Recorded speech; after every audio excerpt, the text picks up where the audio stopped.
Good day, my friends. Welcome to our tarot reading. My name is Victoria, and today I will be pulling from the Everyday Witches Tarot. And the cards look like this, which some of you probably have already seen. First, I'd like to just go into briefly where we are astrologically. We have the sun in Aquarius and the moon moving through Aries, and it will be moving through Taurus over the weekend, and depending on when you're watching this video. So remember, we are planting seeds with our consciousness, and we're taking action. And also when the moon is in Aries, just remember things could bubble up and emotions could bubble up and sometimes fly off the handle. But we are in control of that. So have discernment as one moves forward. Okay. And remember, the seeds we plant, the emotions we plant while the moon is in Aries, especially in this waxing phase, we're at the very beginning of the growth of the moon, are going to take seed throughout this whole month, the next 30 days. And especially when the moon moves into Taurus, those seeds become more tangibilized. So if you follow through with that feeling and that passion and that inspiration, you could really nurture those seeds in good ways. So put your focus on the things you want to grow in this time period, especially with all the planets direct. It's such a great time for this. And of course, still doing it in a discerning, clear way, looking at the path before you rather than haphazardly. So I have the cards before me, so I'm going to go ahead and just go into them. One little tidbit. I was going to be in the shop this week, but I am actually having some dental work done. So I am going to have to take care of that. So I will miss you. Say some prayers for me if you could, for smoothness going through it. And hopefully I will get to see you in the next couple weeks. All right, so our first card is the Strength card. And you can see in this card, she has a tornado whirlwind behind her, but she is holding on to that wand, and right next to her, she has the lion and, in this case, the little kitty.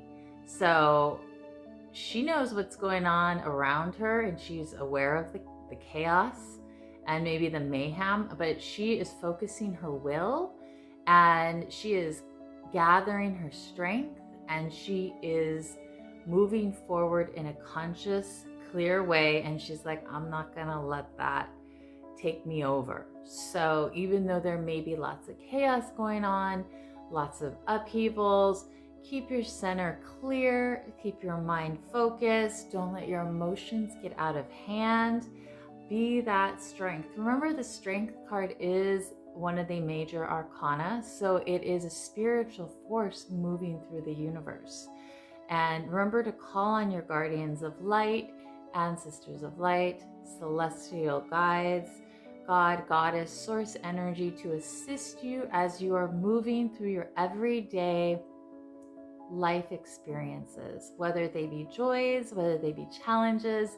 It's all a part of life cycles. So remember, you have that inner strength. This is the card that is ruled by Leo. And it's interesting because we also have the Sun card right here. So you not only have Leo, you have the Sun card. So you have a lot of life force energy on your side.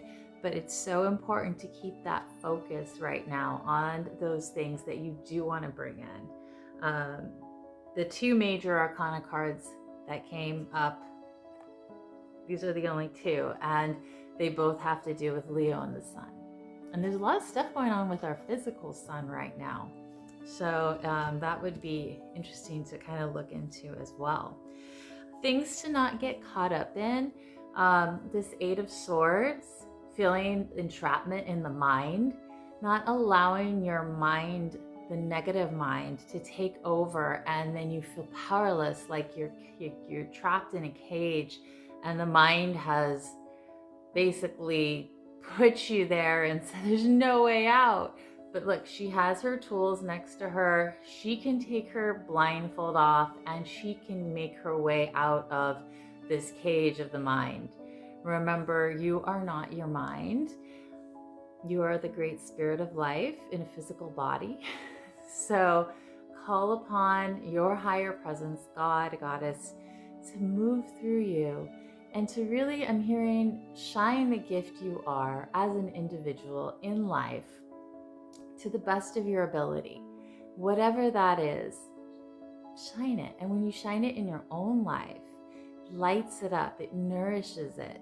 And then you're able to do that in your whole atmosphere. And yes, we are taking care of necessities and we are moving forward, but it's so important that we weave the basket of light through our life so we enjoy this life. It's very short when you really start to think about it. And I'm not trying to be morbid or anything, but it's not that long. So let's do our best to enjoy our life and to weave those golden baskets of light, because it's not just that us that enjoys it, it's many others that enjoy it too. And when we're each doing it, we create an interwoven golden web of light around the planet. That kind of too, it's like kind of like that, the golden inner sun of the soul. You know how you've heard the seat of the soul. The solar plexus is that yellow golden light. The Christ consciousness is that golden light energy.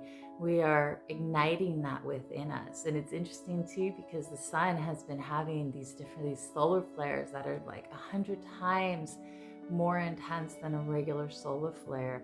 I don't know all the ins and outs, but I have heard bits and pieces of it.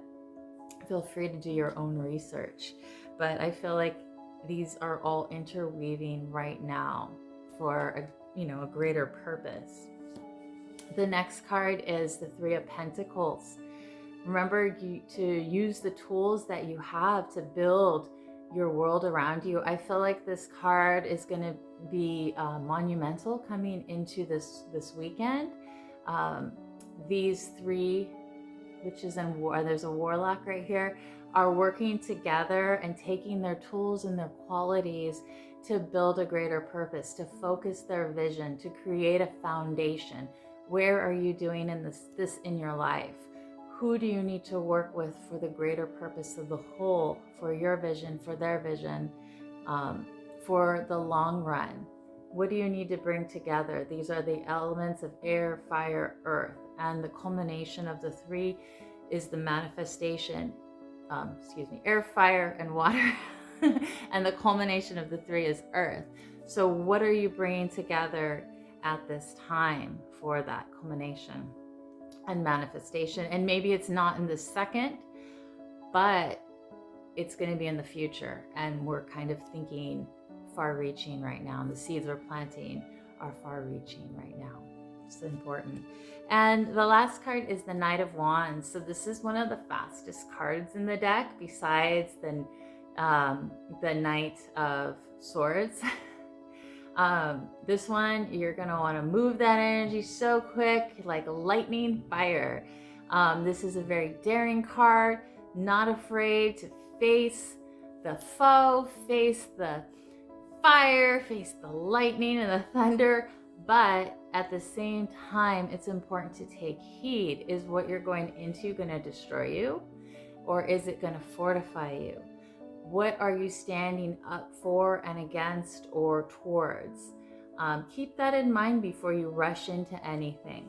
Maybe it's a time to gather this strength and put it into the things right in front of you that are important, and nurturing that and sparking the flames in that, rather than going on some crazy wild adventure, even though the crazy wild adventure might be super fun too. But just have discernment, maybe drop in, ask your heart center, is this something that's going to be of my greatest and highest good?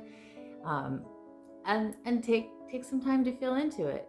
If something's requiring you to make an instant decision and you're unsure and you feel a little uneasy, I'd recommend probably taking that time, even if it means saying not yet, or maybe it's like you're not going to take that call right this second. You're going to feel into something before you respond to it. Remember, you always have that space between stimulus and response, that bubble. And you're the one who has to, or we are the ones individually that have to enforce that. That is our space. That is our sovereign place to act from our center without any other influences and forces other than like our own spiritual force aiding us. So yes, and then the last card was that Sun card, but that popped up earlier and it felt really appropriate to bring it up with the Strength card, the two major arcanas that have come up, and they both deal with the solar light. So calling in that solar light, that life-giving, life-producing light of the sun, not just the external sun, but the internal sun, that Christ consciousness center. And too, the Sun card is one of the most beneficent cards of the deck. So that is like our existence. Like we would not be able to exist without the sun. So remember that when you need your own sunlight, remember to give yourself time to feel into that. Okay. All right, my dear ones, I'm sending you many blessings. If you'd like to book a reading, you may always DM me or go to the website and you can book it through there. If you have any questions on that, please feel free to let me know. I am still doing the monthly overview for the rest of the year if you'd like to get an overview of the month and the energetic vibrations that may be coming in for you. All right, sending you lots of love, and I'll talk to you later.